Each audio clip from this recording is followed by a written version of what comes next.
টিনের ঘরে gypsum decoration. চলুন আপনাদের দেখাই। এই যে দেখুন টিনের ঘর, চলুন ভিতরে দেখাই আপনাদের জিপসাম কিভাবে করলাম। এই যে দেখেন দারুণ এক ডিজাইন করেছি।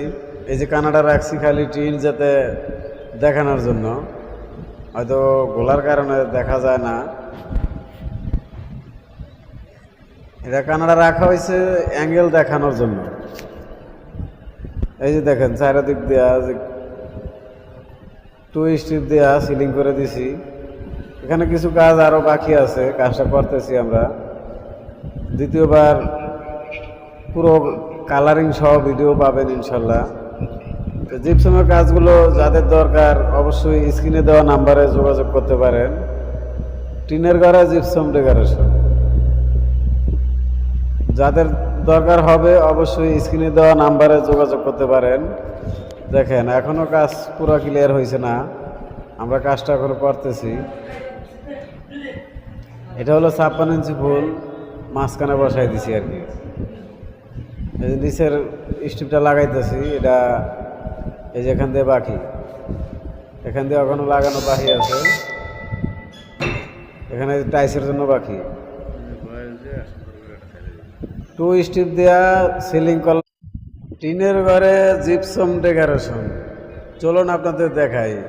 এই যে দেখুন টিনের ঘর, চলুন ভিতরে দেখাই আপনাদের জিপসাম কিভাবে করলাম।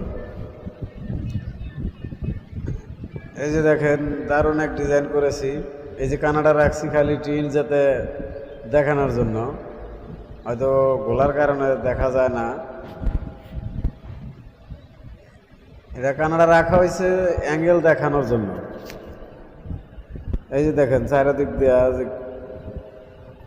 টু স্ট্রিপ দেওয়া সিলিং করে দিছি। এখানে কিছু কাজ আরো বাকি আছে, কাজটা করতেছি আমরা। দ্বিতীয়বার পুরো কালারিং সহ ভিডিও পাবেন ইনশাল্লাহ। তো জিপসামের কাজগুলো যাদের দরকার অবশ্যই স্ক্রিনে দেওয়া নাম্বারে যোগাযোগ করতে পারেন। টিনের ঘরে জিপসাম ডেকোরেশন যাদের দরকার হবে অবশ্যই স্ক্রিনে দেওয়া নাম্বারে যোগাযোগ করতে পারেন। দেখেন এখনো কাজ পুরো ক্লিয়ার হয়েছে না, আমরা কাজটা এখনো করতেছি। এটা হলো 56 ইঞ্চি ফুল, মাঝখানে বসাই দিছি আর কি। এই যে নিচের স্টিপটা লাগাইতেছি, এটা এই যে এখান দিয়ে বাকি, এখান দিয়ে এখনো লাগানো বাকি আছে। এখানে টাইসের জন্য বাকি, টু স্টিপ দেওয়া সিলিং কল।